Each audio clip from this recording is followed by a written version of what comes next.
Samantala, motorcycle vlogger na nagmaneho ng walang helmet, yari na naman o lagot sa LTO. Ang babaeng rider tila slay pa habang lumalabag sa balas trapiko.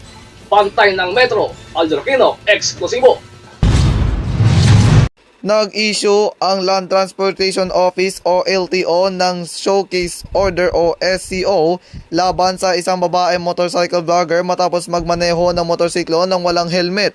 Ito ay matapos mag-viral ang isang vlog ng naturang motovlogger na pagmamaneho sa pampublikong kalsada na ayon sa LTO ay paglabag sa batas trapiko.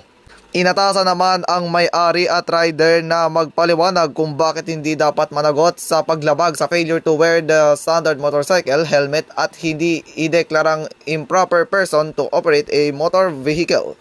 Kasabay nito, isinailalim ng LTO sa 90 araw na preventive suspension ang lisensya ng rider at inilagay rin sa alarm status ang motorsiklo habang nagpapatuloy ang investigasyon.